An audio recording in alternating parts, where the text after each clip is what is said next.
Trotamundos, has llegado al límite del mundo. A partir de aquí, ninguna palabra es real, solo ecos de algo más. Bienvenido, bienvenida a este nuevo episodio de Bardo Catalepsia Podcast. Soy Daniel Arias, escritor mexicano, licenciado en Relaciones Internacionales y maestro en Literatura Aplicada. Como cada semana, estoy muy contento de poder compartir este espacio virtual contigo y pues nada, voy a ser tu anfitrión, ahora sí que en este recorrido virtual por uno de los temas que traigo para ti.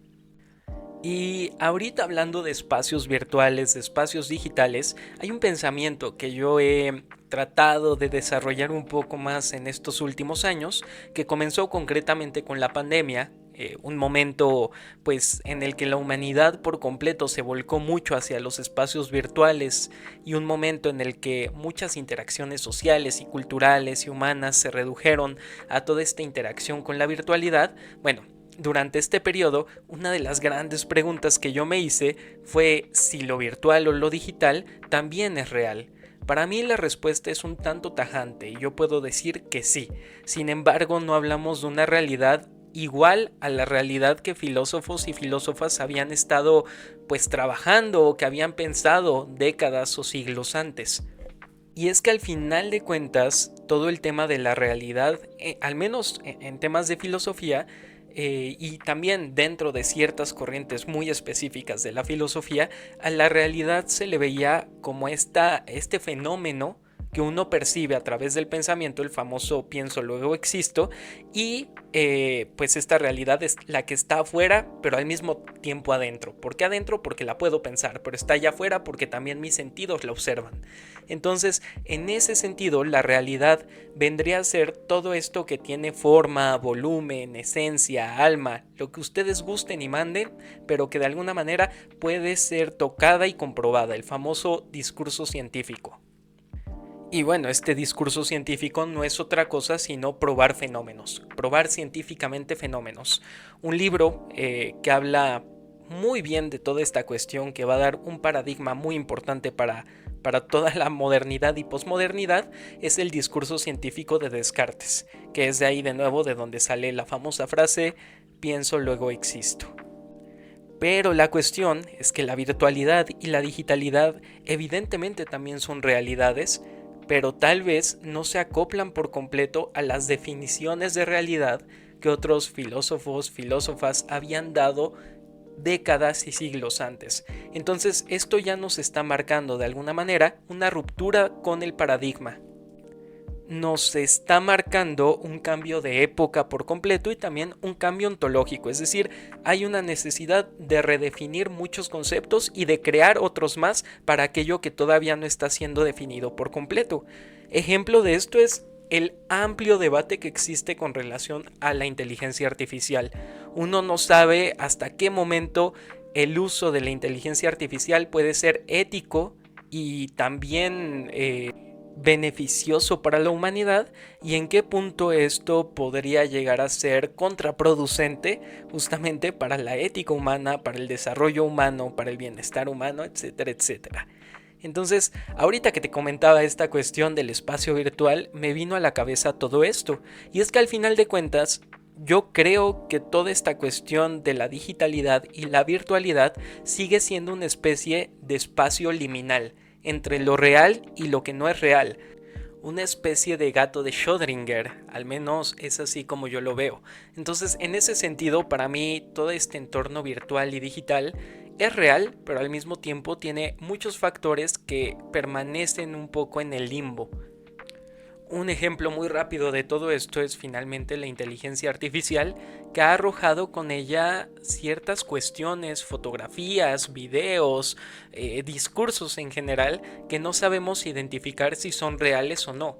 Entonces la frontera entre lo real y lo que no es real está sumamente difuminada, lo que hace cuestionarse desde un inicio si realmente todos los parámetros de realidad que teníamos o que dábamos por hechos son funcionales o eran completos. Creo que la realidad es que no, que estos parámetros de realidad dan certezas y seguridad como humanidad, pero que al mismo tiempo no hemos ni siquiera dilucidado un poco del del verdadero alcance de lo que es real, porque si a uno le pregunta qué es real y qué no, la respuesta va a variar demasiado de persona a persona. Hay personas que van a concebir a los sueños como una parte de la realidad y hay personas que sencillamente no pueden entender a los sueños como parte de lo real, y así con muchas otras situaciones. Y creo que en este sentido estamos en plena época de crisis de los conceptos, crisis de las instituciones, crisis políticas, crisis existenciales, crisis de significados y significantes, sencillamente porque todo de alguna manera se está difuminando ante los nuevos avances de la tecnología y los nuevos descubrimientos que ponen en jaque todo el conocimiento construido a lo largo de los últimos milenios. No es que este conocimiento ya sea desechable por sí mismo, es finalmente un antecedente y una piedra desde la cual podemos continuar hacia adelante. Pero lo cierto es que hay muchas de estas cosas que ya no son del todo operativas, o al menos no son del todo operativas de la forma en que lo entendíamos. De alguna manera creo que sí vivimos en una época liminal. Y creo que al mismo tiempo vivir en esta crisis de los sentidos, en esta crisis de la realidad, en estas crisis cuánticas de es y no es al mismo tiempo, es lo que ha provocado que muchos fenómenos culturales se enfoquen concretamente en los espacios liminales. ¿Cuántas veces tú en el internet no te has topado con este tipo de videos en los que se juega con toda esta cuestión un poco paranormal, tétrica, perturbadora de terminar en un espacio liminal? ¿Cuántas historias, por ejemplo, para quienes son de México, no hay sobre el metro de Ciudad de México en el que de repente terminas en una especie de estación que no debería existir?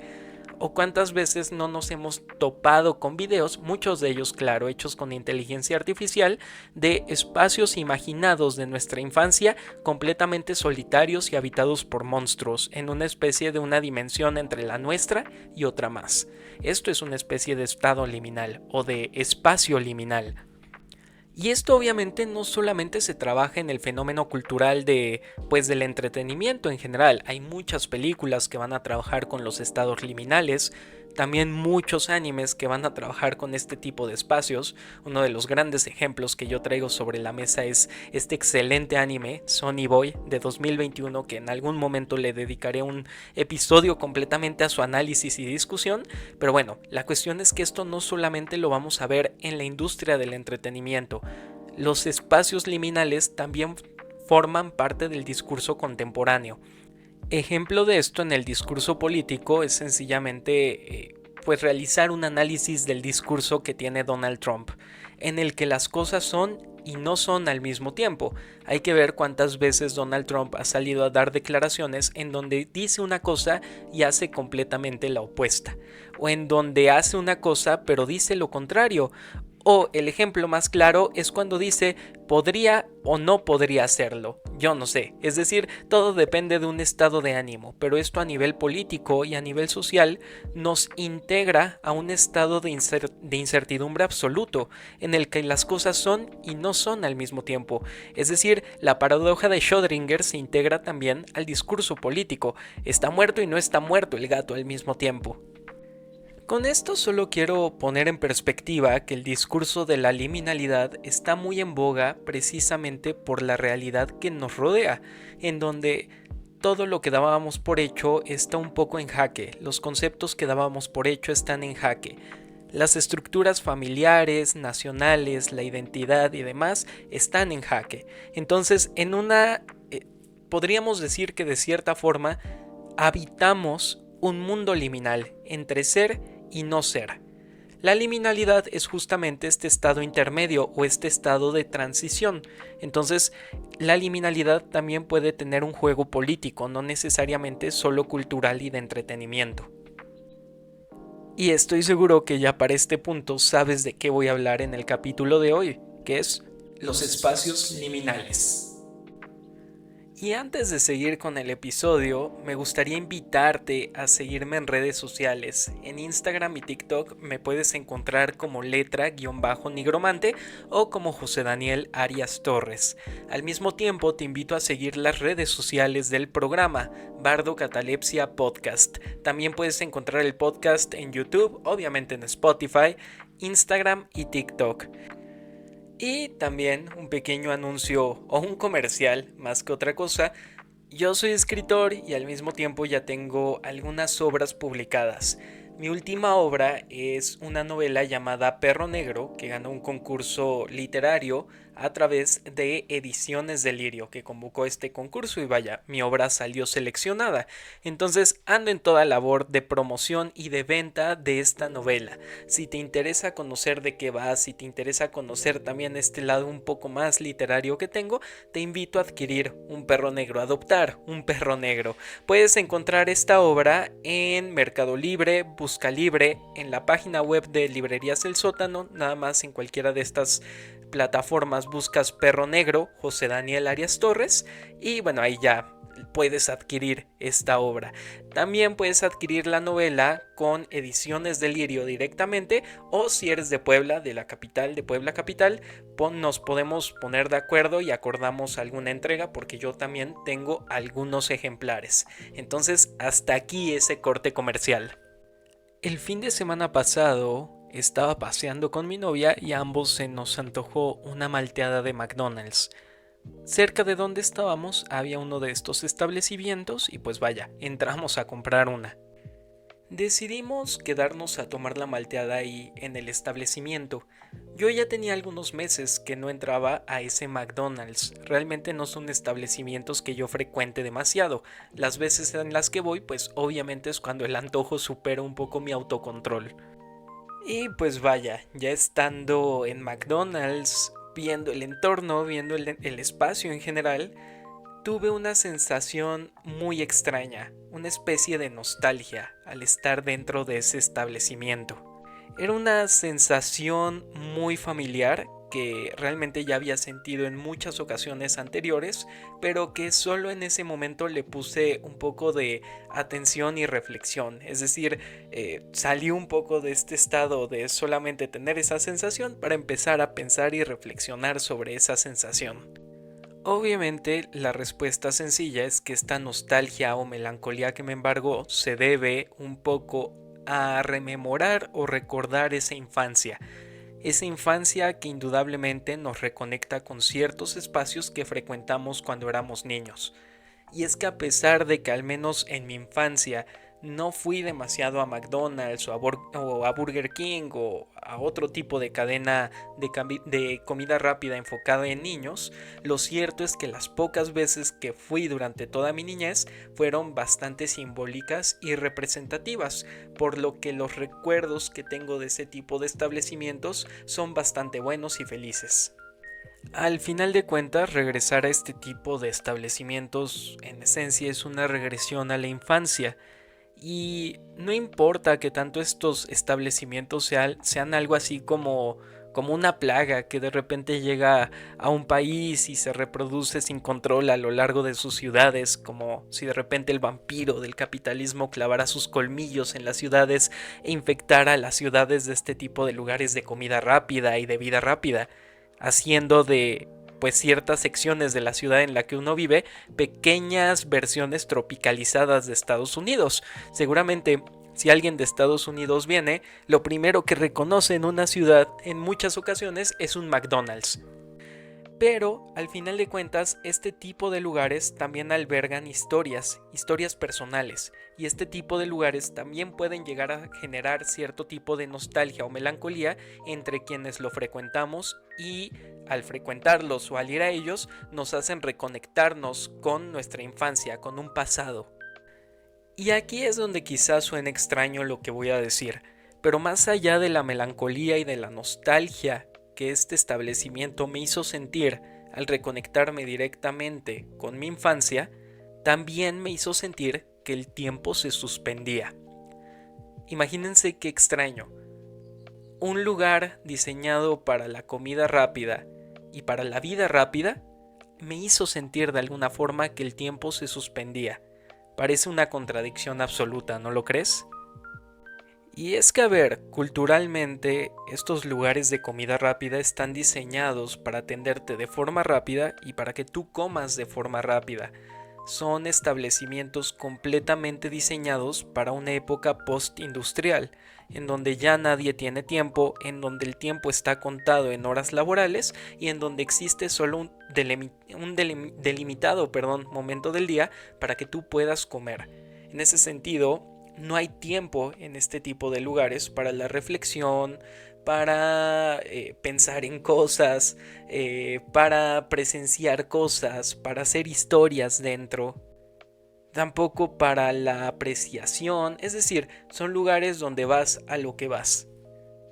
Y orgánicamente uno pensaría que en estos establecimientos no es posible la suspensión del tiempo, sino todo lo contrario, son establecimientos hechos para la aceleración del tiempo.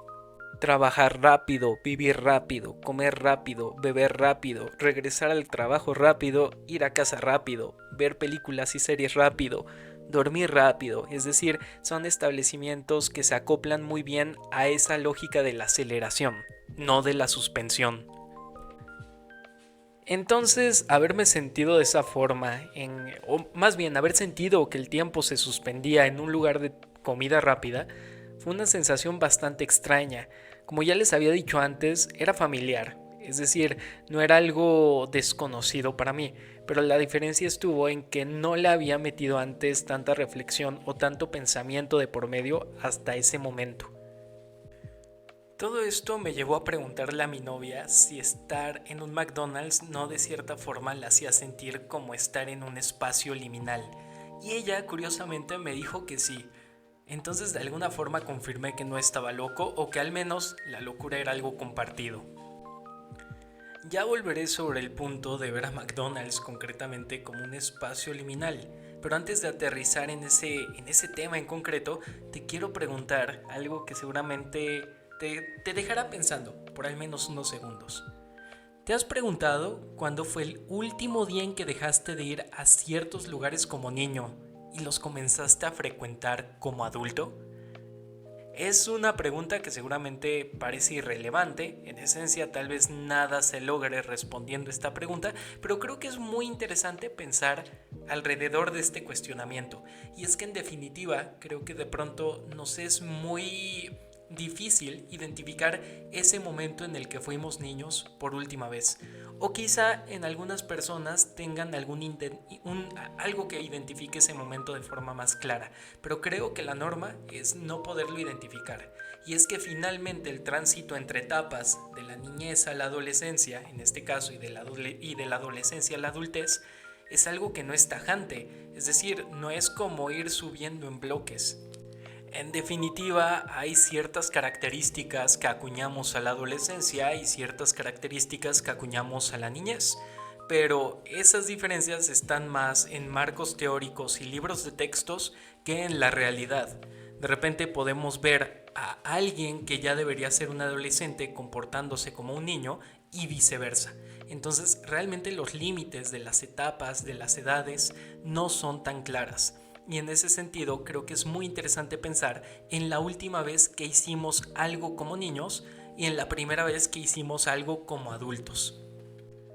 Y es que la cuestión es que no hay tal cosa como una estructura en una cuestión de etapas de primero va esto y después va esto y el identificador para algo es esto y el identificador para lo otro es aquello. Realmente hacemos una transición de la niñez hacia la adolescencia de forma un poco inconsciente, también un tanto invisible y tal vez poco perceptible. Estoy muy seguro que si hacemos una memoria, habrá habido algún momento dentro de nuestra adolescencia que nos habremos percatado de que ya no éramos niños o de que intereses que teníamos de niños ya no están ahí.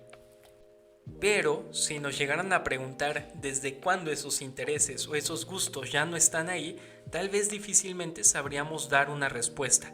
Y es que finalmente todo es de nuevo esto, una transición paulatina. Y jugando un poco con toda esta cuestión de los lugares liminales, de los limbos, de los bardos, la adolescencia podría venir a ser ese bardo entre la niñez y la adultez. Sin embargo, y nuevamente, no existe una memoria tajante sobre en qué momento parte uno y en qué momento se deja de ser lo otro. Y es que al final de cuentas, cada etapa es un conglomerado de experiencias. Y las experiencias per se no tienen limitantes de edades, las experiencias se tienen y punto. Personalmente yo no sabría identificar el momento en que dejé de ser un niño para ser un adolescente en sí. Y tal vez, de forma muy honesta, no sabría identificar el momento en que dejé de ser un adolescente para convertirme en un adulto. Seguramente, y de nuevo, habrán personas que sí sepan identificar claramente estos momentos clave de su vida, alguna experiencia clave que los haya trastocado de tal forma que hayan salido de esa experiencia sabiéndose adolescentes o adultos y no niños, por ejemplo. Pero creo que la mayoría de las personas no podemos decir concretamente, ok, aquí terminó mi infancia, justamente en este punto cronológico, en esta experiencia en específico, y aquí comenzó mi adolescencia. Realmente es toda una transición paulatina, constante, varias experiencias que van marcando, varias decisiones que nos van dando, o que vamos tomando más bien, y también muchos discursos que permean en ese momento. A veces la adolescencia como tal podría ser más una creación discursiva que una realidad. Y me refiero con esto a que de repente, por ahí de sexto de primaria, primero de secundaria, al menos en nuestras clases, nos bombardean mucho con este tipo de discursos de, bueno, ahora son adolescentes, van a tener estos cambios, van a tener estos intereses. De alguna forma hay una especie de fabricación de intereses. Y con esto no estoy diciendo que los cambios y los nuevos intereses no vayan a ser realidades en ciertas etapas de nuestra vida. La cuestión es qué tanto entramos a estas etapas por una presión discursiva y qué tanto entramos a estas etapas de forma orgánica. A ver, yo les traigo una historia bien chistosa que me pasó en sexto de primaria y que creo que va a poner muy en perspectiva esto que estoy diciendo. En sexto de primaria yo me cambié de escuela, más bien mis papás me cambiaron de escuela, entré con personas completamente desconocidas a un entorno en donde no tenía amigos y en donde obviamente no conocía las dinámicas que se llevaban a cabo entre esas personas en ese colegio, y en ese colegio te permitían llevar un juguete los días viernes. Los días viernes podías llevar un juguete y pues estar ahí. Entonces yo en mi mentalidad de niño llevé un juguete, lo llevé en la mochila. La cuestión con todo esto es que de repente a la hora del receso, que es cuando uno podía hacer uso de sus juguetes, yo noté que en el salón nadie había llevado un juguete. Entonces, ¿qué hice yo? Reservarme eso, es decir, no sacar el juguete, no jugar con nadie y fingir demencia, fingir que yo no había llevado eso. En ese momento hubo una especie de marca en mi vida en la que yo dije, bueno, tal vez ya en sexto de primaria no es la edad para seguir usando juguetes. ¿Me explico? Y aquí entramos también en un debate o en una discusión muy fuerte que existe con relación a los grupos de edad.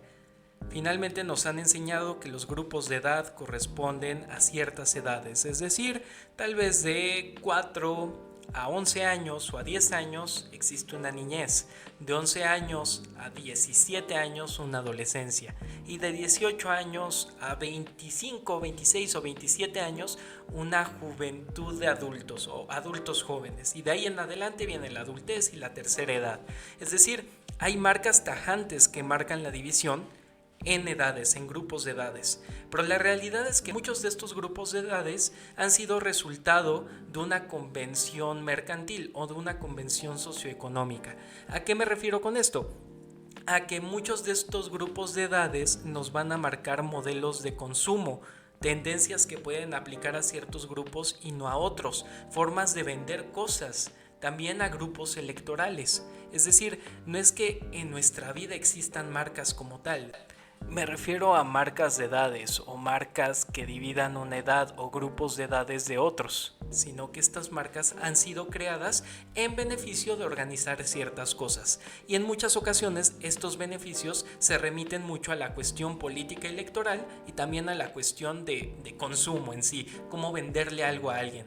Entonces estos grupos aparecen para crear nuevos mercados, y en definitiva el mercado de adolescentes, por ejemplo, va a ser distinto y se le van a poder vender diferentes cosas que al mercado de niños o al mercado de adultos o al mercado de ancianos.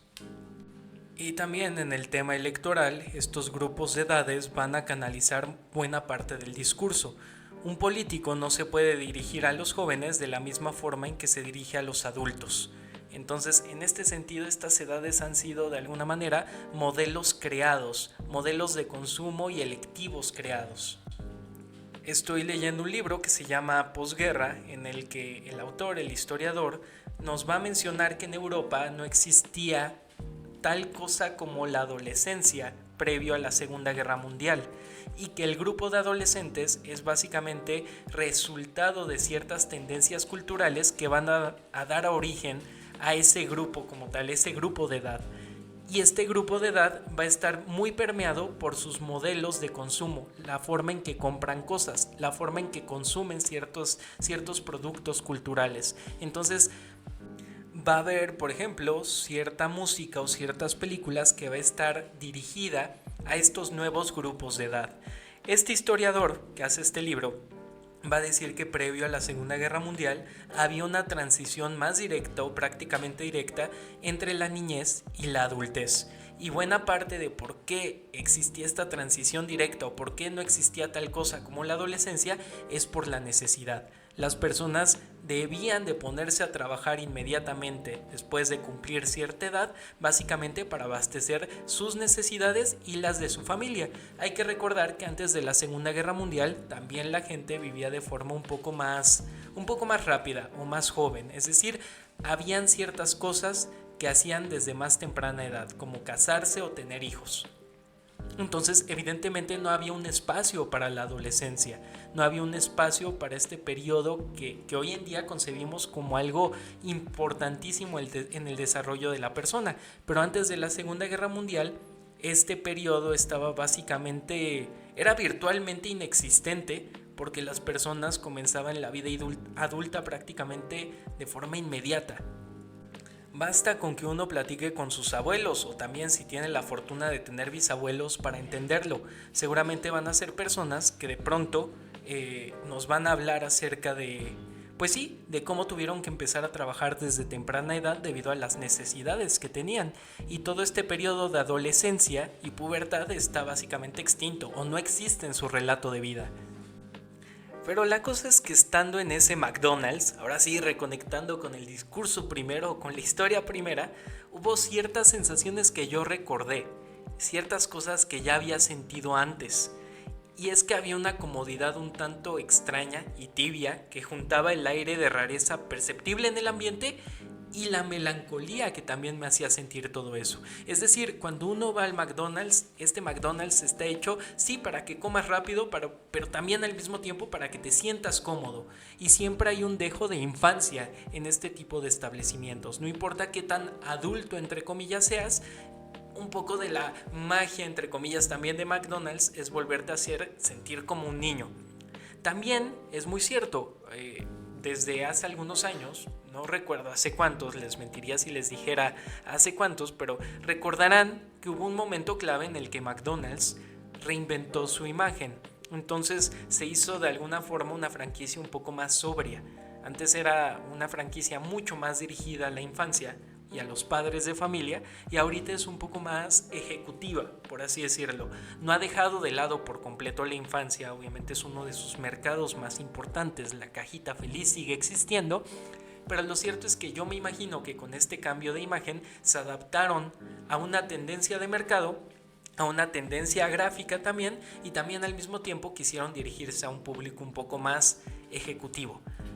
La cosa es que no importa qué tanto hayan cambiado de imagen, hay aromas, sonidos, hay una carta, hay juegos, hay mesas, hay personal que indudablemente remiten a la esencia original de esa franquicia de comida rápida. Y entonces, aunque nos hayan cambiado el cascarón del negocio o de la franquicia en sí, hay muchas cosas que nos van a remitir a esta primera infancia, a este McDonald's que conocimos cuando éramos niños. Y entonces, pues obviamente al remitirnos a esas edades de niñez, a esos recuerdos de infancia en los que fuimos felices al interior de un McDonald's, nos hacen indudablemente recordar, o más bien mitificar, un tiempo en el que pensamos que las cosas eran mejores. Y no es que las cosas hayan sido mejores en sí, quizá las cosas dentro de nuestro núcleo familiar o las cosas que estaban pasando en nuestro entorno estaban de la patada, estaban del nabo, pero la situación es que McDonald's automáticamente nos reconecta con una sensación de tiempos mejores, con un mito de tiempos dorados o una infancia dorada. Y es que no me dejarán mentir, cuando había problemas en casa generalmente nos llevaban a un McDonald's como parte de un respiro que nos daban nuestros padres a nosotros para salir de ciertas dinámicas que tal vez no estaban tan chidas. Entonces nosotros recordamos ese McDonald's un poco como un escape tal vez de esa cotidianidad que en nuestra infancia podía llegar a pesar y que en ese momento se olvidaba todo, porque todo era cajita feliz, juegos y el juguetito que venía en nuestra cajita feliz. Entonces de nuevo, toda la industria de McDonald's o toda la franquicia de McDonald's en general de alguna manera está volcada a hacernos sentir como en un tiempo mejor, como en un tiempo de infancia, hacernos reconectar con esta parte de la infancia. Obviamente todo esto es parte de un modelo de mercado. No quiero decir que McDonald's no tiene interés en hacernos reconectar genuinamente con esto, pero en definitiva aprovechan estas sensaciones que generan sus lugares, sus aromas, lo que vemos, lo que probamos, para hacernos reconectar de forma mercadotécnica con esto y de alguna manera hacernos, es decir, ellos lo que venden un poco es este recuerdo de infancia feliz, ¿no? Y al mismo tiempo McDonald's también tiene como ideal hacer feliz a las personas. De alguna manera venden felicidad empaquetada. La cajita feliz es básicamente el perfecto ejemplo de esto, felicidad empaquetada. Y la cuestión es que yo estando en ese McDonald's en esa ocasión con mi novia, en efecto me sentí de alguna manera tranquilo y feliz, pero había detrás de todo esto también un dejo de melancolía y de nostalgia que parecía incompatible con el espacio en el que estaba, un espacio de comida rápida, de felicidad empaquetada. La melancolía y la nostalgia fue una especie de irrupción en un espacio en el que solo están permitidas la rapidez y la felicidad. Y esta melancolía y nostalgia que de repente sentí ahí en ese establecimiento, y esa irrupción justamente de la melancolía y de la nostalgia, se transforma al mismo tiempo en una especie de resistencia. ¿Y resistencia contra qué? Ustedes querrán preguntarme. Obviamente es una resistencia en términos sencillos contra un capitalismo que no admite tiempos de reflexión, tiempos de melancolía, tiempos de tristeza y de nostalgia, tiempos de duelo en general, porque esos tiempos son lentos, esos tiempos de alguna forma anclan al ser con cierto tiempo, con cierto espacio. Lo que quiere el sistema un poco es que nosotros vayamos andando a su ritmo, y es un ritmo rápido. La melancolía y la tristeza nos hacen andar lento. Y al mismo tiempo, esta nostalgia y esta melancolía también de alguna forma se transforman en una resistencia en contra de toda esta felicidad empaquetada que de repente nos quieren vender. Es como, ok, nos están vendiendo felicidad empaquetada. ¿Dónde queda la tristeza empaquetada? ¿Dónde queda la melancolía, el recuerdo, la memoria y el agradecimiento empaquetado? La felicidad, lamentablemente, y en muchas ocasiones, y mayormente en estos tiempos, es una emoción bastante hedonista. Y es hedonista porque hemos vinculado completamente la felicidad al hecho de tener cosas o al hecho de satisfacer necesidades de manera inmediata y rápida, sin un momento para tratar de entender de dónde parten estas necesidades, o sin un momento para darnos a pues justamente el goce de la melancolía y de la memoria y de la nostalgia, porque también en la melancolía hay un goce. Si no, pregúntenle a los japoneses con su famoso mono no aware, que es la melancolía de las cosas en español, y pues toda una filosofía que va alrededor de una filosofía budista que va alrededor de la impermanencia de las cosas. El mundo es efímero, hay que disfrutarlo, pero al mismo tiempo en ese disfrute hay algo muy melancólico. En ese sentido, McDonald's cierra la puerta por completo a una felicidad cargada de melancolía. La cultura por la que aboga McDonald's es la cultura de una felicidad inmediata y hedonista, descargada de melancolía, nostalgia, reflexión y lo que ustedes gusten y manden. Entonces, sentir melancolía dentro de una franquicia de comida rápida diseñada para la felicidad inmediata de alguna manera se vuelve una resistencia. Obviamente es una resistencia un tanto pasiva e incluso inconsciente, pero la situación es que en ocasiones el ser, la mente, el alma, si son creyentes, no se convence demasiado por estas felicidades superficiales empaquetadas. Uno sabe que algo falta ahí. Y de nuevo, sentir que el tiempo se suspende o se detiene en un establecimiento en donde básicamente la religión es vivir en tiempo acelerado, vivir una vida rápida, parecería incompatible. Y aún así es una sensación que no solamente me atacó a mí, o una sensación que no solo tuve yo, sino también la persona con la que iba. Y me gustaría preguntarte en este momento si no has sentido también tú que el tiempo se suspende o se detiene en espacios donde el tiempo debería ir sumamente acelerado o donde la filosofía o cultura es vivir de forma acelerada. ¿Por qué sentimos que el tiempo se detiene en estos lugares? Y es que al final de cuentas no es tan sencillo como decir que el tiempo no pasó por estos espacios, porque basta con ver algunas fotografías de años pasados de una calle que han estado muy de moda, que de repente en TikTok o Instagram se muestran cómo eran las ciudades hace algunos años, para entender que realmente sí, el tiempo ha pasado por esos lugares y que el tiempo también ha transmutado a esos espacios. Entonces, realmente entrar a un McDonald's hoy, en términos físicos, en términos materiales, ya no es lo mismo que haber entrado hace algunos años. Las cosas han cambiado. Sin embargo, hay algo muy familiar en este tipo de espacios. Por más que físicamente hayan cambiado, por más que hayan cambiado su identidad, por más que hayan agregado hamburguesas a su menú, por más que los juguetes ya no sean iguales, por más que el área de juegos pudo haberse modificado, sabemos que hay algo muy familiar y hay alguna especie de cosa inmutable que permea en este tipo de establecimientos. Entonces, pues sí, la explicación de por qué sentimos que el tiempo se detiene en estos lugares no puede partir de la inmutabilidad, porque en esencia estos lugares han mutado. Y es aquí donde yo me aventuro a dar mi explicación personal o mi hipótesis de las cosas que quiero compartirte. Creo que en parte el hecho de por qué nos sentimos así es más por un estado mental inducido por este tipo de lugares. Y es que al entrar, no sé, a McDonald's, Burger King o a cualquier otra cadena de comida rápida que haya estado presente durante nuestra infancia, nos hace bajar de alguna manera la guardia. Y es como si el cerebro automáticamente se sintiera feliz o se sintiera un poco narcotizado, podríamos decirlo también, por estar ahí.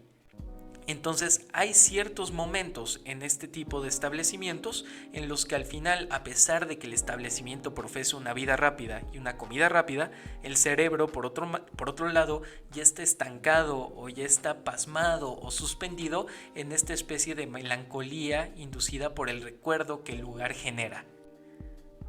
El siguiente dato que te voy a compartir es sumamente impreciso y además está afectado por una memoria imprecisa también. Finalmente aquí lo que te voy a contar es más una ficción que un recuerdo completamente nítido y real.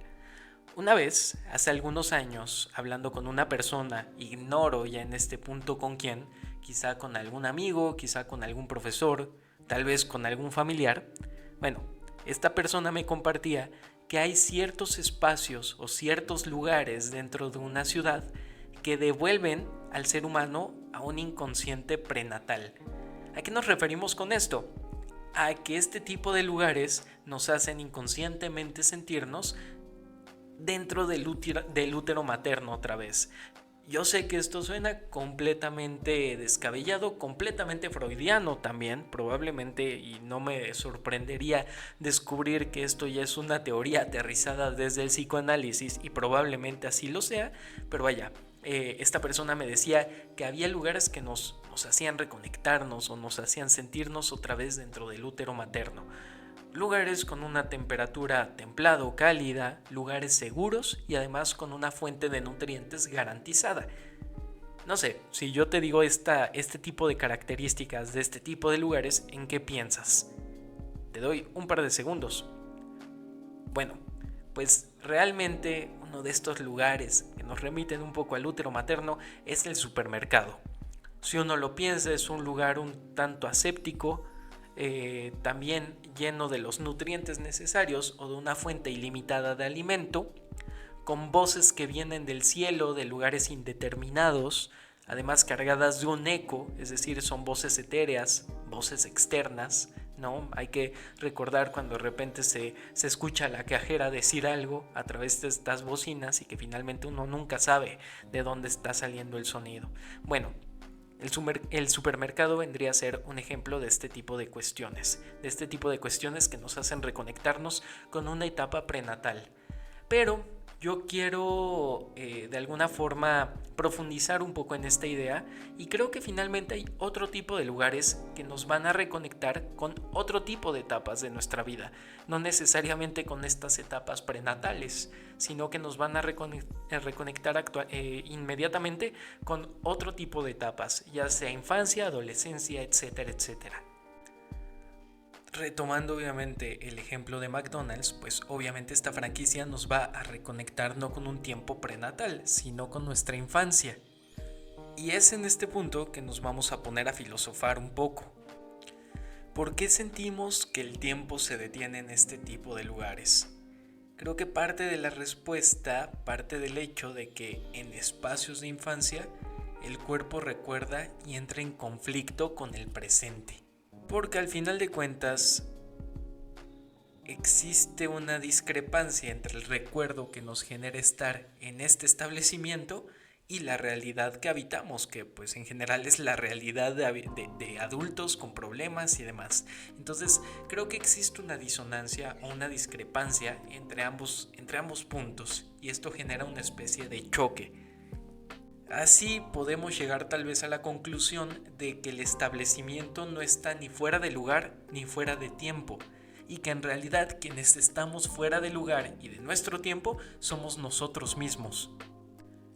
Y aquí viene un poco de este primer choque, al menos de cadenas como McDonald's con nosotros. Finalmente, mientras estas cadenas comerciales, estos negocios internacionales proclaman cierto tipo de verdades, cierto tipo de emociones, principalmente emociones positivas como es la felicidad, hay otra parte, en este caso el de los agentes subjetivos, el de la sociedad en general, que va a participar de estos espacios, sí, pero también en sus propios términos.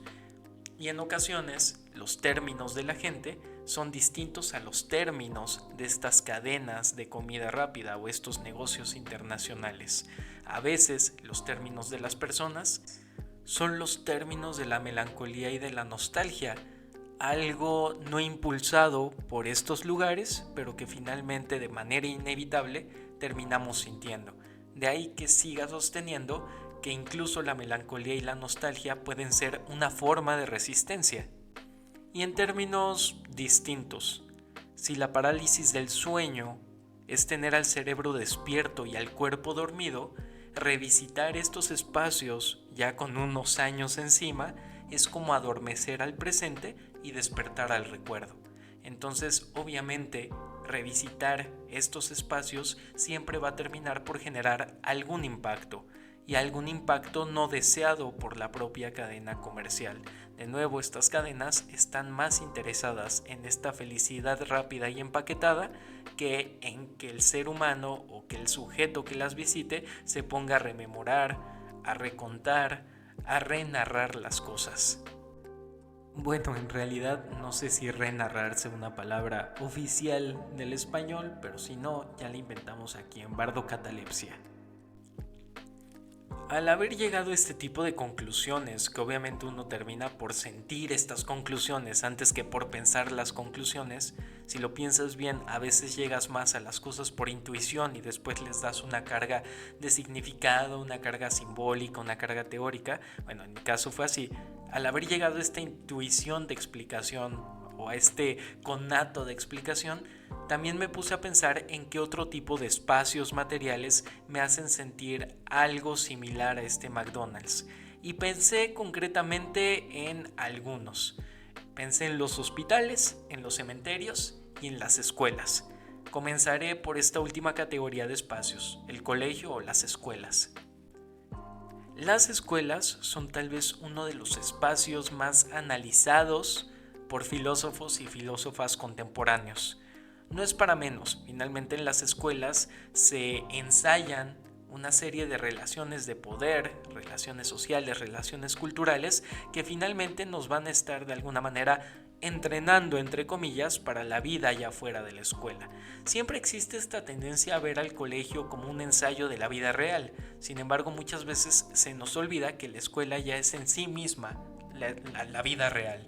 Entonces, en este sentido, claro, la escuela va a ser muy rica en estudios y análisis por parte de antropólogos, sociólogos, filósofos, como ya había dicho, psicólogos también. Yo creo que los psicólogos hacen su aguinaldo también del estudio de las escuelas. Hay una cantidad impresionante de libros que hablan sobre el estudio de los colegios, una cantidad impresionante sobre las teorías y también las propuestas que existen para cambiar los modelos educativos. Y obviamente en este humilde podcast no vamos a cambiar absolutamente nada en relación con el sistema educativo de ningún lado. Solo quiero traer a colación a dos filósofos que hablaron en su debido momento sobre los colegios. El primero es el filósofo Althusser, un estructuralista que va a ver a los colegios como aparatos ideológicos del Estado. De hecho, en su libro que lleva este nombre, Los aparatos ideológicos del Estado, va a concebir que la escuela es tal vez uno de los aparatos ideológicos del Estado, valga la redundancia, más importantes para la educación y adoctrinamiento de la clase obrera y la clase burguesa. Althusser, como muchos otros filósofos de su época, fue un marxista que va a interpretar o a reinterpretar a la teoría marxista y además la va a complementar con algunas teorías propias. En este sentido, él va a decir que finalmente los estudiantes que están dentro de un colegio van a ser una especie de masa que va a estar dispuesta a ser llenada con conocimientos y conductas que van a favorecer al sistema, es decir, un sistema de adoctrinamiento en donde las personas o los estudiantes van a ser educados para reproducir este mismo sistema y este mismo sistema de relaciones de dominación, de poder, ya sea de dominación simbólica, dominación económica, dominación política, etcétera, etcétera, a través de los futuros espacios laborales que llenen. Sin embargo, el primer gran paso es el colegio. Antes de llegar a un espacio laboral tienes que estudiar y el estudio de alguna forma va a tener que ser encaminado hacia el favorecimiento como tal de un sistema político e ideológico concreto. En este caso, la ideología burguesa lo que va a buscar es básicamente futuros empleados o futuras personas que llenen vacantes laborales que no cuestionen y que sencillamente reproduzcan al sistema desde sus espacios de trabajo, vaya. Y es que al final de cuentas solo piénsalo, después de haber estudiado la preparatoria y para quienes tuvieron la fortuna de estudiar la universidad, el camino común o el camino clásico a seguir es incorporarse a algún corporativo, o incorporarse a algún bufete de abogados, o incorporarse a algún hospital para formar parte del cuerpo médico, o incorporarse al servicio religioso para servir a un poder simbólico. Es decir, desde cada uno de estos estratos uno está sirviendo al poder político o al poder económico o al poder simbólico. Estos tres no son poderes diferenciados, sino que forman parte de una misma estructura ideológica que sostiene un sistema. Y en este sentido el sistema, pues sí, es un sistema liberal, es un sistema burgués en el que las relaciones económicas son el pan de cada día y en donde finalmente existen clases sociales completamente diferenciadas. Entendemos que, por ejemplo, la clase obrera no va a ser la misma que la clase de profesionistas o la clase de oficinistas o los burgueses propietarios de pequeñas y medianas empresas, y todos estos no van a ser iguales a los grandes poseedores de riquezas o a los grandes poseedores de infraestructura e inmobiliaria.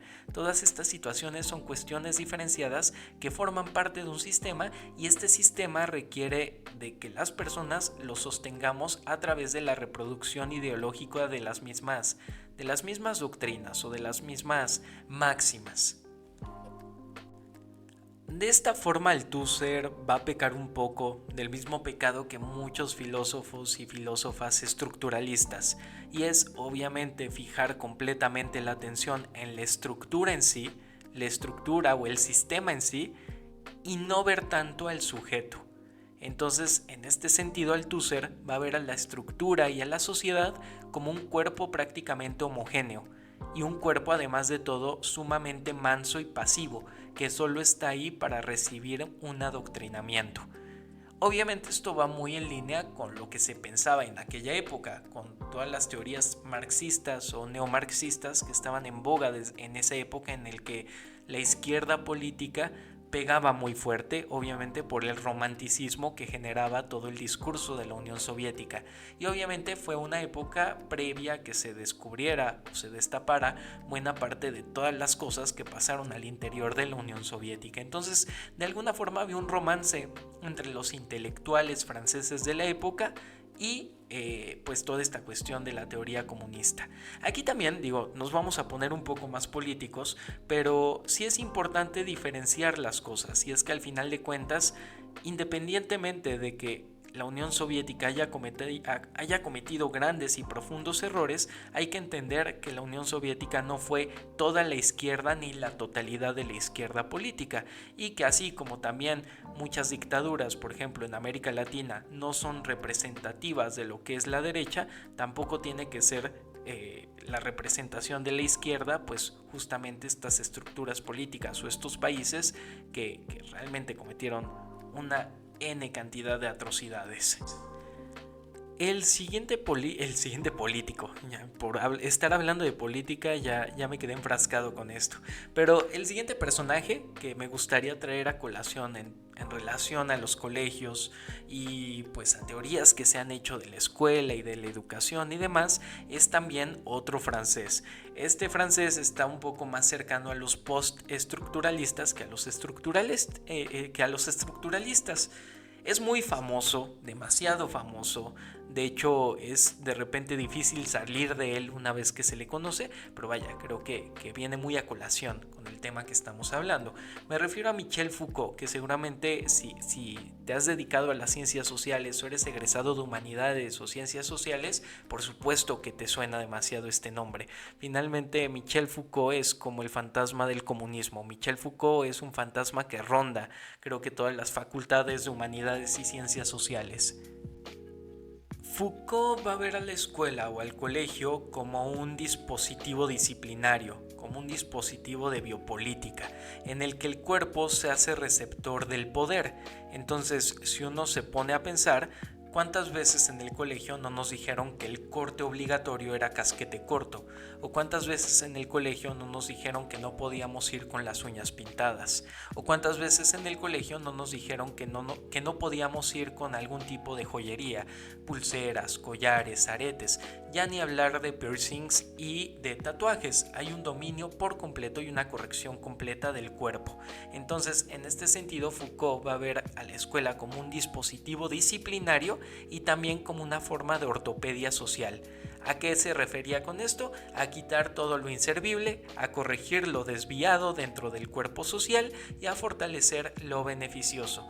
Nuevamente, aquí Foucault va a operar en dos sentidos. En el sentido subjetivo, es decir, la ortopedia va a operar en el sujeto, la disciplina va a operar en el sujeto, en el individuo, pero al mismo tiempo el sujeto forma parte de una estructura social, forma parte de una comunidad y de una sociedad. Entonces, toda esta cuestión disciplinaria sí está inscrita en el sujeto, pero finalmente va a tener una ambición social. Se corrige al sujeto para corregir a la sociedad. Entonces, así lo va a ver Foucault. Althusser y Foucault van a concebir en buena medida la escuela como un aparato o un dispositivo de represión. Es decir, hay mucha violencia inserta en el dispositivo escolar o en la estructura escolar. En el cuerpo estudiantil va a ser una receptora de buena parte de este poder. Entonces, de nuevo, Foucault también va a ver a la ortopedia social y al colegio básicamente como una masa prácticamente homogénea dispuesta a recibir el poder. Entonces, de alguna manera, Foucault también va a ver a la escuela y a los estudiantes como algo sumamente pasivo, como algo que solo recibe, que no puede dar a cambio, o que no puede responder, o que no se puede resistir. Y desde nuestro muy humilde podcast, me voy a aventurar a decir y me voy a aventurar a dar una pequeña crítica al Althusser y Foucault, nada ambicioso, ¿verdad? Pero vaya, para eso es mi podcast, para poder hablar. Yo me aventuro a decir que ni Foucault ni Althusser veían a la escuela desde un elemento también importantísimo, que creo que ellos pasan por desapercibido un poco, y es ver a la escuela y al cuerpo estudiantil como un repositorio de narrativas. Y realmente aquí lo que quiero proponer es demasiado sencillo. Sí, yo creo que la escuela tiene en buena medida esto de lo que hablaban Foucault y Althusser. Definitivamente en la escuela hay mucho poder y en la escuela hay mucho adoctrinamiento. Creo que eso es innegable. Pero al mismo tiempo hay muchas otras historias que no se cuentan dentro de las narrativas oficiales o dentro de los reglamentos escolares oficiales. Muchas historias que no se van a contar en los anuarios o en las carátulas escolares o en los currículos. Van a haber muchas cosas que no van a estar incluidas en los libros de texto escolares, en nuestro libro de historia, de geografía, de ciencias sociales, de ética, de humanidades, etcétera, etcétera. Hay muchas historias que van a surgir en el día a día. Sencillamente piensa cuántas historias no están pasando en este mismo instante dentro de un colegio, dentro de una escuela. Y cuando digo que es un repositorio narrativo o un repositorio narrativo y un repositorio de narraciones, me refiero en buena medida a que la escuela es un repositorio orgánico y vivo de narrativas y de narraciones, porque en tanto la escuela sea un edificio habitado por sujetos, por personas, la escuela está viva. Es decir, no podemos hablar solamente de un repositorio inerte, de un archivo muerto de libros. Estamos hablando de personas que tienen historias en su día a día dentro de las paredes escolares. Historias buenas e historias malas. Historias de romances e historias de acoso escolar. Historias dolorosas e historias que sanan. Historias chistosas e historias muy tristes. Y es que solo síguelo pensando un poco. Realmente buena parte del conocimiento obtenido en un espacio educativo viene más de las relaciones de amistad o de noviazgo e incluso de acoso. Digo, es complicado aceptarlo, pero también de pronto uno, después de haber sido buleado n cantidad de veces dentro del colegio, termina aprendiendo algo. Entonces, obviamente no es un justificante para nada, son cosas lamentables que no tienen que pasar, pero al mismo tiempo, innegablemente dentro de todas estas narrativas que uno hace desde la memoria, dice, bueno, estas historias de acoso escolar, estas historias de bullying, forman parte de una historia de vida de personas. Y obviamente también viene aquí la máxima, recordar para no repetir, o recordar para no volver a permitir, ¿no? La cuestión aquí es que las relaciones sociales que surgen dentro de un colegio también son conocimiento, al final de cuentas. Y al final de cuentas este conocimiento a veces termina pesando más que propiamente pues las carátulas escolares o las carátulas curriculares. Siempre viene mucho esta cuestión un tanto de meme o de chiste en el que decimos, bueno, ya no me acuerdo nada de qué fue el binomio cuadrado perfecto, o otro día sin usar el binomio cuadrado perfecto y no pasa nada, ¿no?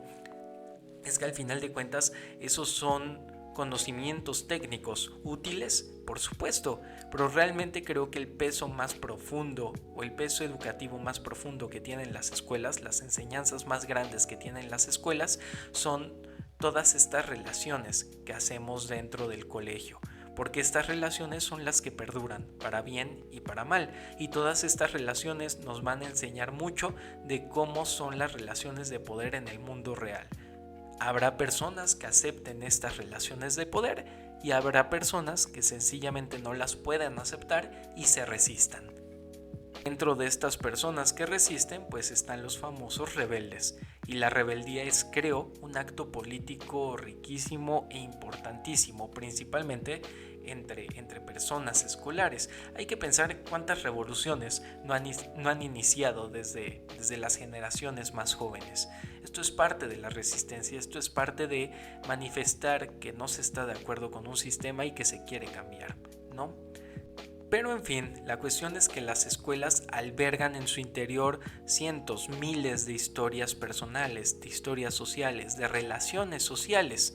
Y finalmente es cuando encontramos una relación con el otro, una relación genuina dentro de un colegio, por ejemplo, cuando encontramos una relación genuina y profunda con amigos o con nuestra pareja, que realmente generamos una especie de resistencia, porque en esa relación tan auténtica y genuina hay fragmentos o hay espacios en donde el sistema mismo ya no tiene cabida.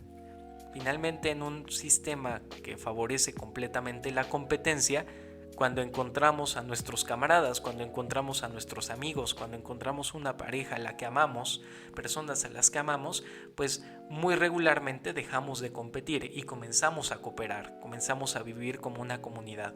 Y en ese sentido es donde el sistema ya no llega, donde el sistema fracasa un poco y donde nosotros iniciamos una resistencia. Y esta resistencia no tiene que ser necesariamente consciente. A veces la resistencia se hace más de forma inconsciente quizá, y es que finalmente uno no se tiene, es decir, sí hay un esfuerzo y un esfuerzo muy grande en ser amigo de una persona y en sostener una amistad, pero al mismo tiempo no es tan difícil cuando se encuentran amigos genuinos y auténticos. Esto mismo aplica con alguna pareja o alguna relación de pareja genuina y auténtica que se pueda llegar a encontrar dentro de los colegios. De nuevo, cuando se encuentra eso, es generalmente en donde el sistema ya no tiene cabida y se hace inoperativo. Y es aquí donde Althusser y Foucault tal vez encuentran un poco de sus limitantes teóricas, porque estos espacios ideológicos y disciplinarios y estas personas pues que reciben un dogma y que al mismo tiempo son disciplinadas de forma pasiva, se convierten al encontrar estas relaciones auténticas y genuinas en espacios vivenciales y narrativos. Es decir, hay una transmutación. La persona deja de ser un ente pasivo solamente dispuesto a recibir ideología y disciplina y comienza a ser un sujeto narrativo y vivencial, alguien que narra su propia experiencia. En este sentido, narrar ya es un acto en sí mismo, ya no es pasividad, es una acción. Y ustedes se preguntarán qué tiene que ver todo este choro mareador con el tema del día de hoy, que son los espacios liminales.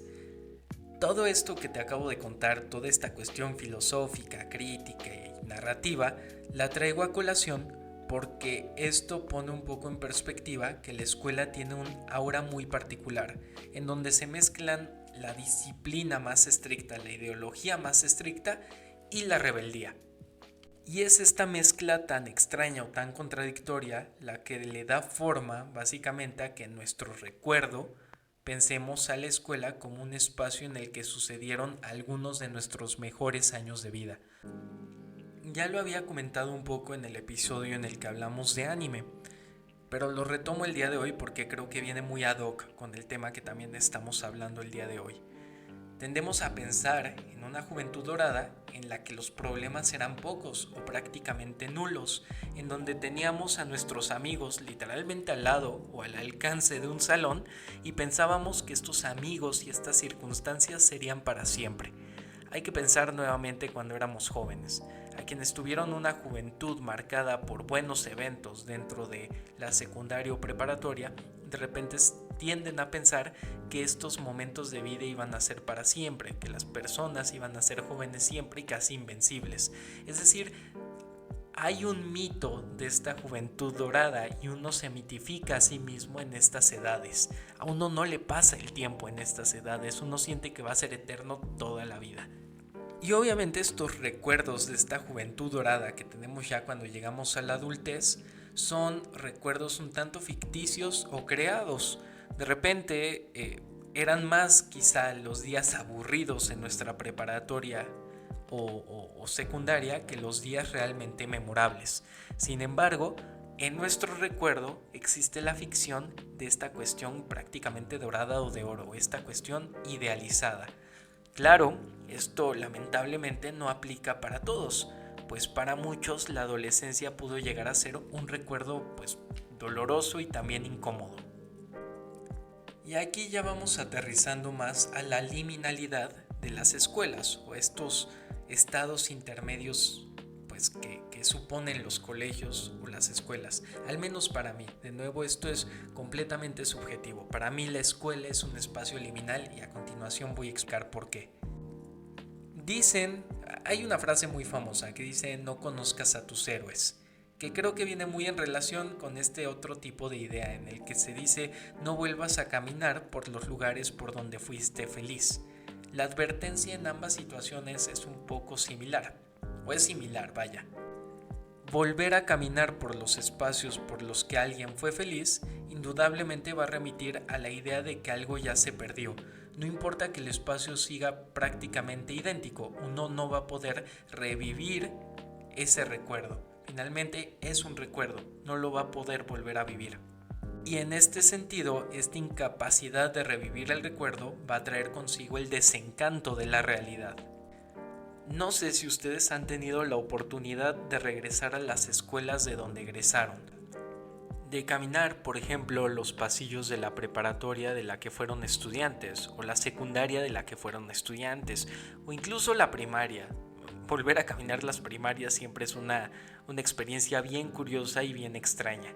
La cuestión es que personalmente hace algunos años regresé a mi preparatoria. Fui a saludar y a visitar a viejos profesores, profesoras, y vaya sensación, fue una sensación completamente extraña y curiosamente muy similar a la sensación que me daba estar en McDonald's. Y les digo, todo esto fue algo que relacioné hace algunos días. En su momento fueron sensaciones determinadas en tiempos independientes, que no tenían una relación, pero que al parecer tienen tanta relación, al menos para mí, que me impulsaron a hacer un capítulo entero en mi podcast sobre esto. Cuando uno revisita su colegio después de varios años, la pregunta que siempre surge es ¿dónde está la escuela de la que salí? Y es que sí, pudo haber cambios materiales en este colegio. Pudieron haber destruido algún edificio o haber construido otro en su lugar. Pudieron haber cambiado el logo del colegio. Pudieron haber cambiado los colores de la identidad de los edificios. O incluso puede permanecer completamente idéntica. E incluso si permanece completamente idéntica, sabemos que algo cambió. Y es que de nuevo, al igual que en el McDonald's, de lo que les estaba hablando hace algunos instantes, en el colegio no importa qué tanto haya cambiado o no materialmente, sabemos que en ese colegio hay una esencia de algo. Una esencia que de alguna forma permanece un tanto inmutable al tiempo. Lo material puede cambiar, pero hay una esencia del lugar, hay una esencia que no cambia. Y a pesar de que esta esencia no cambia, nosotros inmediatamente podemos percibir que algo cambió. Y de alguna forma lo sencillo es señalar a lo que está afuera de nosotros. Es decir, señalar al edificio, señalar al personal docente, señalar a los estudiantes que están dentro del colegio. Es decir, las cosas son distintas porque lo que está fuera de mí es distinto. Sin embargo, la realidad es que más allá de que la escuela haya cambiado, que desencaja eso que no está en su lugar o tiempo, somos nosotros mismos, no tanto el colegio en sí. Somos nosotros los que cambiamos, somos nosotros los que ya no tenemos lugar ahí. Revisitar los espacios que nos vieron crecer, en este caso el colegio, y espacios que además de todo ya dejamos atrás al crecer, es de alguna manera desencantarnos de ellos. Seguramente habrán visto o leído algún cuento de hadas en donde finalmente el personaje o los personajes, al abandonar el mundo onírico o el mundo de las hadas y regresar a su mundo real, se va a encontrar con un mundo completamente desencantado o con un mundo sin magia. Además de todo, el tiempo opera distinto en cada uno de estos mundos. En el mundo real, en el mundo material, el tiempo va a ser de una forma, y lo que puede ser un día en el mundo de las hadas, al regresar al mundo real se va a dar cuenta el protagonista de que en realidad pasaron 10 años y no un día. Entonces, de alguna forma, regresar al colegio yo lo considero una manera de regresar a a un mundo de hadas. Entonces, de alguna manera, es usar esta analogía de estos dos mundos para entender por qué el desencanto del colegio. Regresar al mundo de hadas o al mundo escolar es regresar a un mundo que en su momento fue ideal, pero que al revisitarlo después de varios años lo vamos a encontrar en ruinas. Y uno no se percata de la cantidad de años que han pasado de un momento determinado al presente en que estamos viviendo hasta que revisitamos esos lugares que nos vieron finalmente crecer y que nos vieron en nuestros tiempos dorados. Al final de cuentas, aquí al revisitar uno de estos espacios, la mente entra en una especie de conflicto. Y es que cómo no va a entrar en conflicto cuando realmente no somos conscientes de la cantidad de tiempo que ha pasado entre un punto y otro. La analogía de cómo pasa el tiempo en un cuento de hadas y cómo este tiempo va a contrastar con el mundo real es muy buena de ser utilizada en revisitar un colegio, porque no es hasta que revisitamos un colegio que nos hacemos o nos percatamos de todo lo que ha pasado entre un punto y otro, y además de todo que nos percatamos que nosotros mismos somos parte de esas ruinas escolares, somos parte de las ruinas de un mito dorado, y de alguna manera nuestra vida, al revisitar estos espacios, se desmitifica. O, haciendo referencia a los cuentos de hadas, se desencanta. Nuestra vida se desencanta.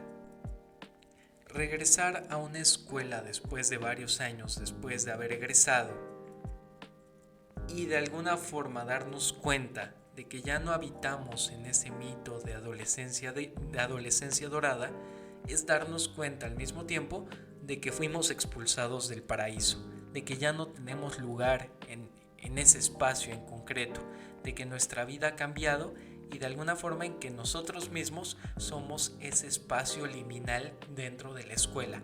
De nuevo, la liminalidad no está tanto en el espacio de allá afuera, sino dentro de nosotros, en nuestro estado de conciencia y en el choque que se produce entre la realidad que vemos, la realidad que entendemos y la ficción que sosteníamos en nuestra cabeza, y cómo esta ficción termina por desencantarse al contrastarla con la realidad y ver que la realidad desencaja por completo del ideal que sosteníamos o que nos imaginábamos.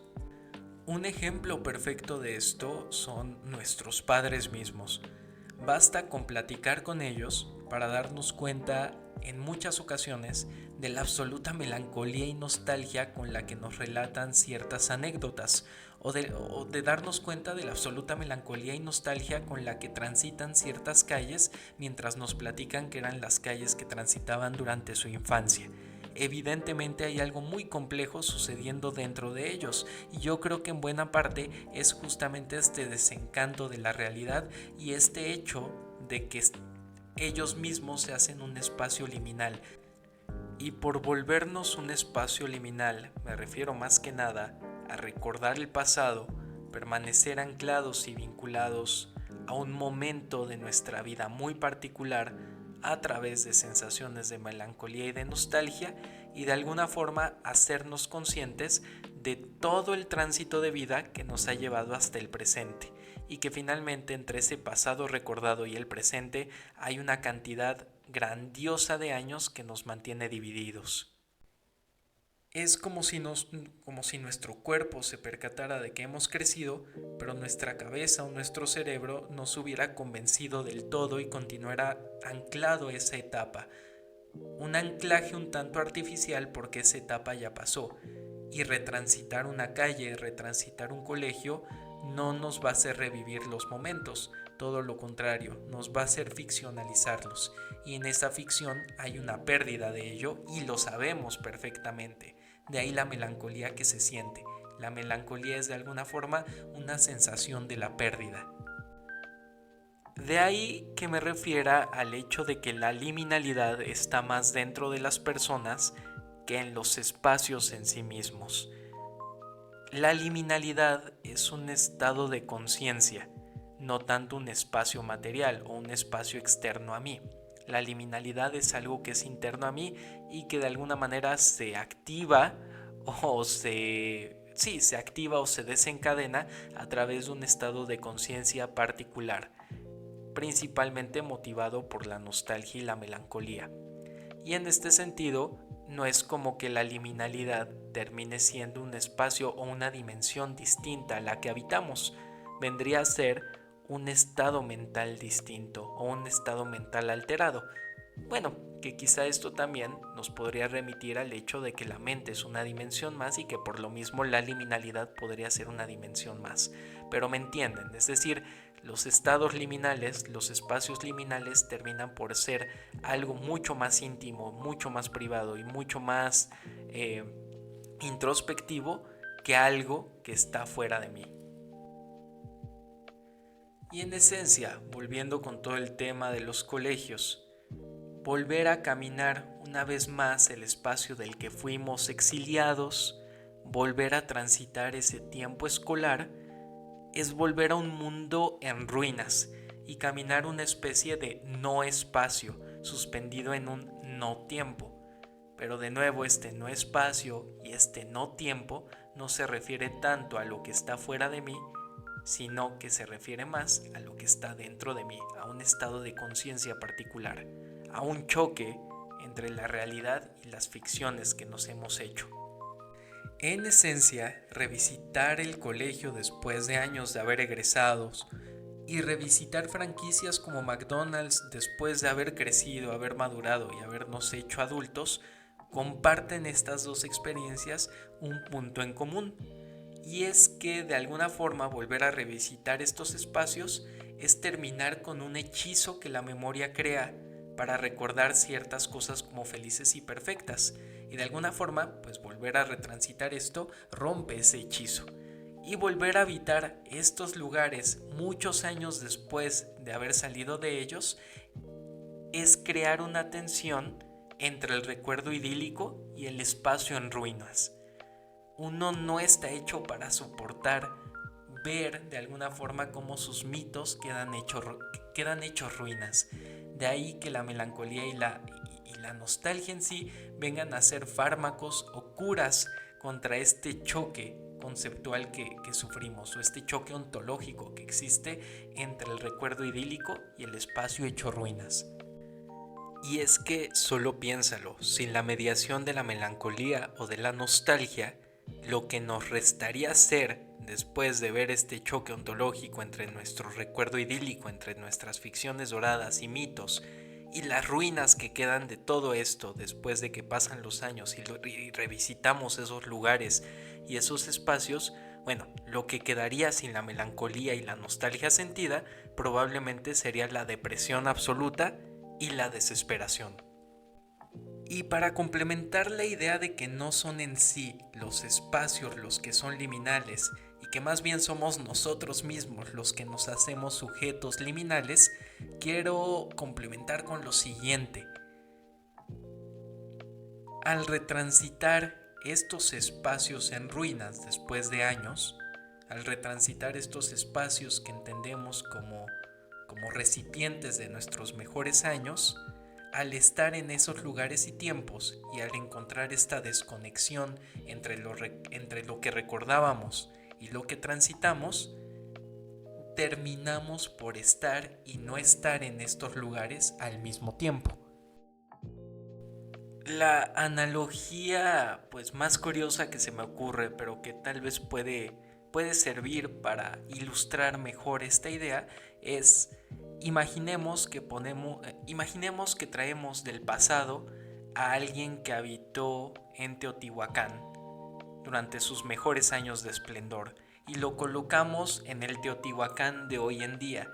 Probablemente va a reconocer todo lo que le rodea, pero va a sentir una profunda desconexión entre eso que ve, esas ruinas que ve, las ruinas de Teotihuacán, y el Teotihuacán esplendoroso que recordaba.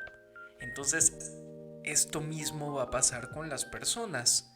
Siempre va a existir una discrepancia entre ese recuerdo esplendoroso de alguna época o lugar dorado, de algún salón en el que pasó algo importante en su vida, de algún colegio en el que dejó sus mejores años de vida ahí, y la desconexión profunda que va a sentir al volver a visitar estos salones o estos colegios y entender que lo que está viendo son ruinas. Definitivamente va a reconocer estos espacios, pero al mismo tiempo va a sentir una desconexión profunda con eso que ve, porque en definitiva ya no es lo mismo.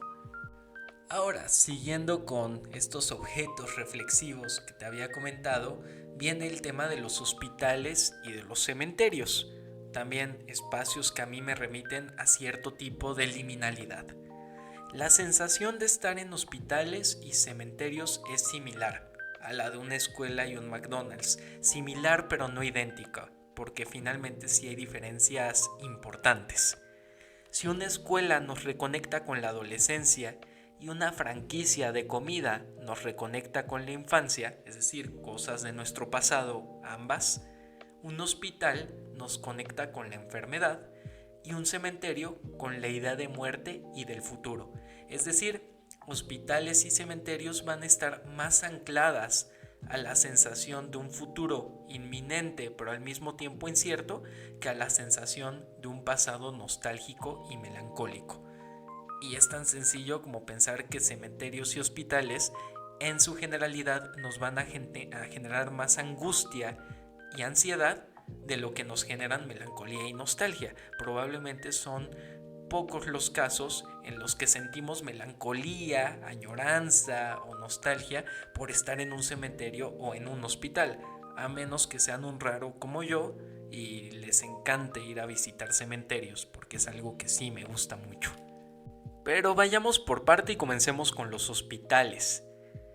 Los hospitales son esencialmente incómodos y obviamente creo que la respuesta es muy intuitiva. Son espacios incómodos porque están un poco al borde de la vida y la muerte y porque generalmente no tenemos muy buenos recuerdos de un hospital.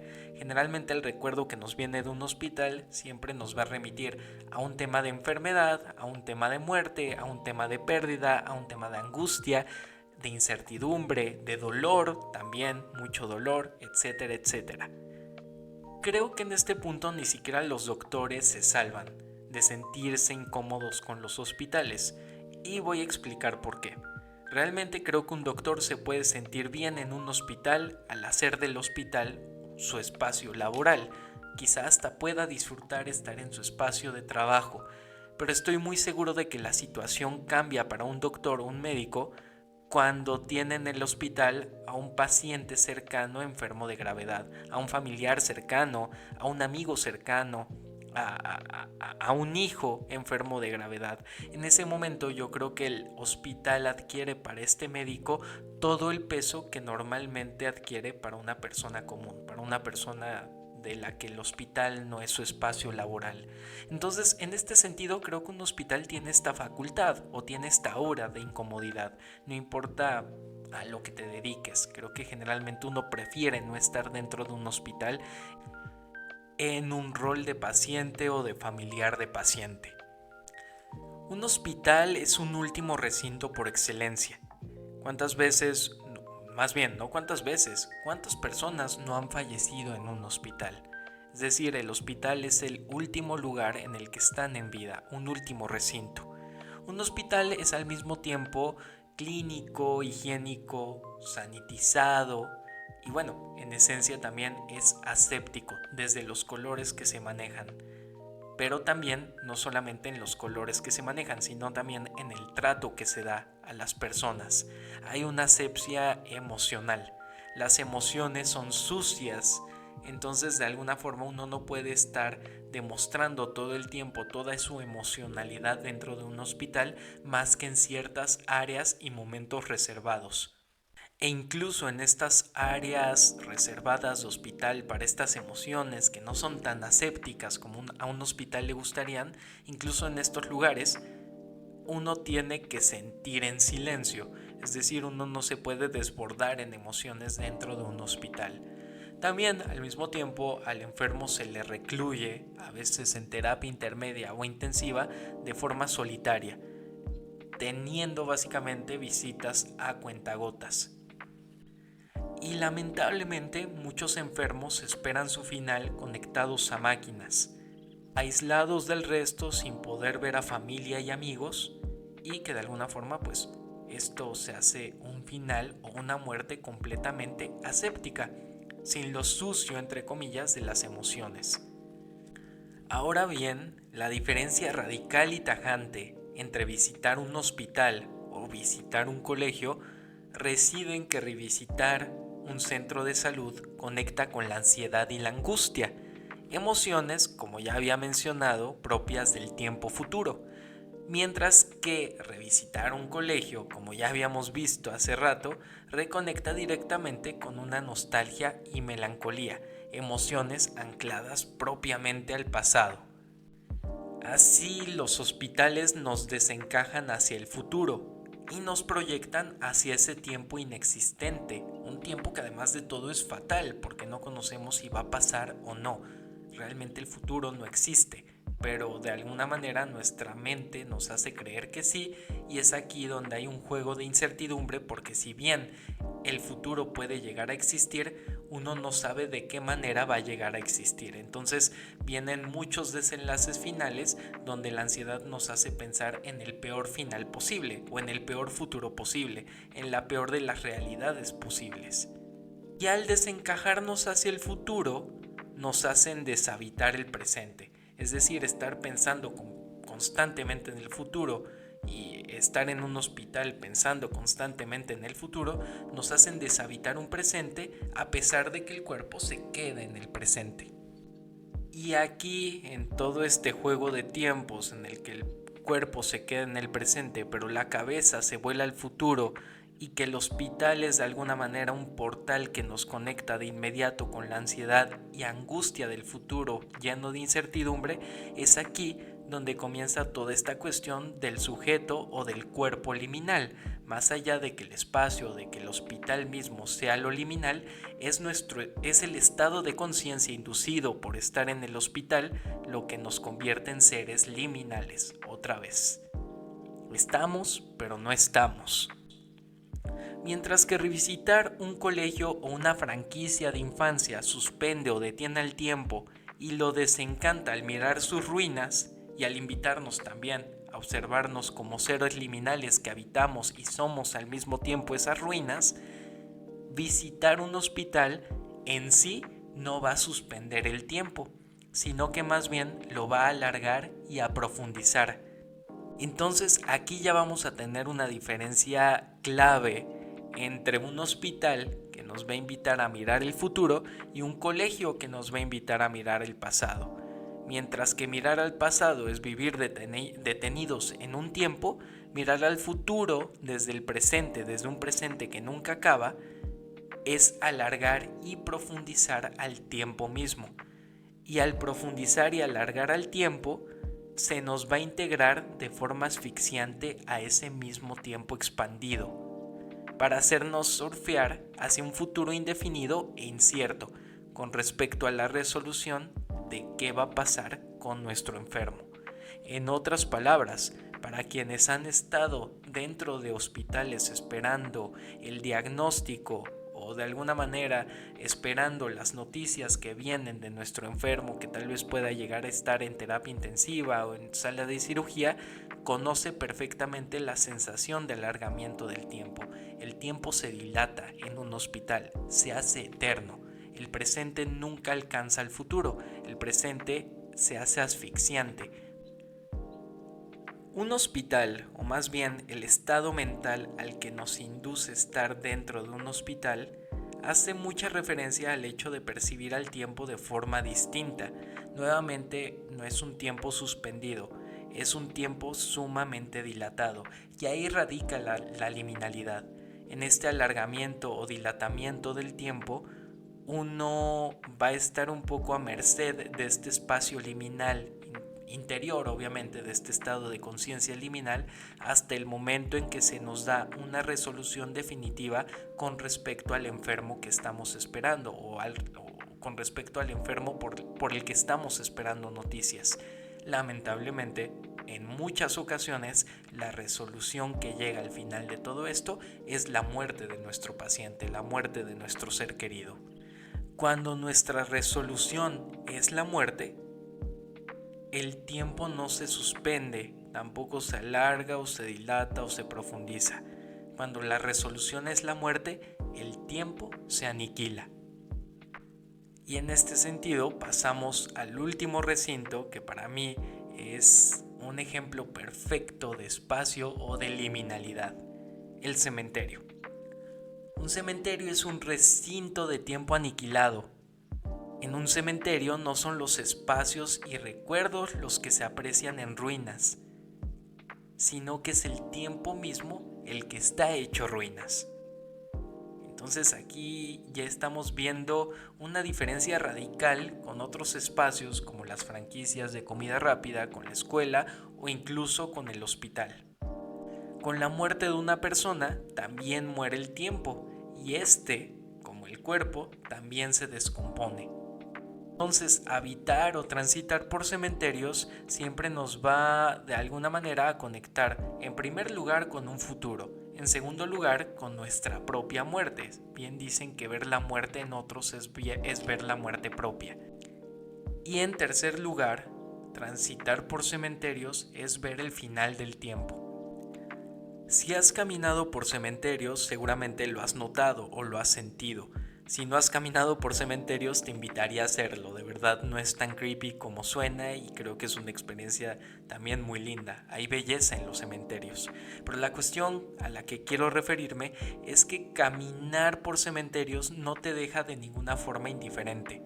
Y caminar por cementerios te invita demasiado a la reflexión.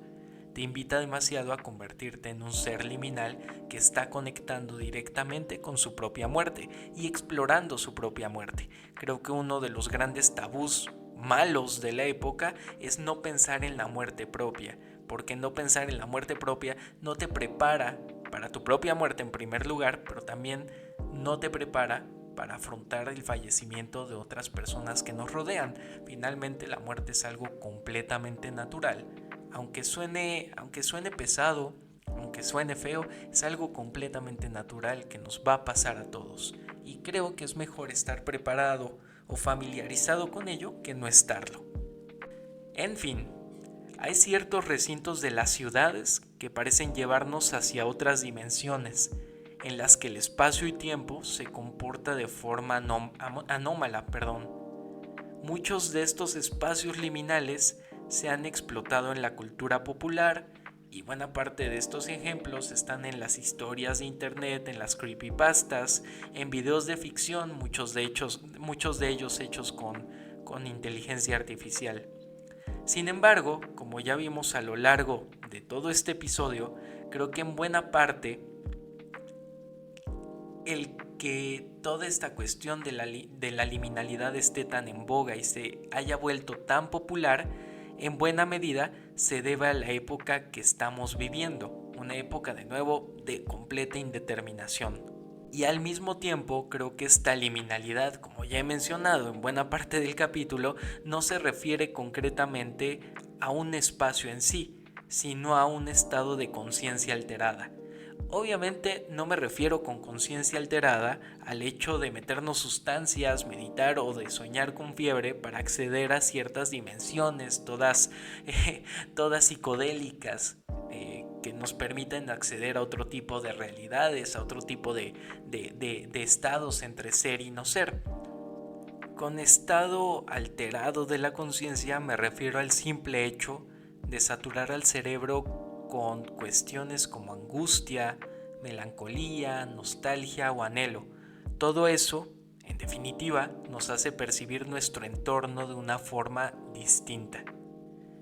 Pero cuéntame, ¿qué otros espacios liminales reales conoces en tu ciudad? ¿Qué recuerdos se han desencantado por volver a los lugares en cuestión? ¿Tú personalmente recomendarías volver a transitar espacios por los que fuiste feliz? ¿O mejor preferirías evitarlos para mantener vivo el recuerdo de ese mito, el recuerdo de ese tiempo dorado y de esa ficción? Pues bueno, hasta aquí llegamos con este episodio de Bardo Catalepsia Podcast. Soy Daniel Arias. Espero que te haya gustado tanto este capítulo para mí.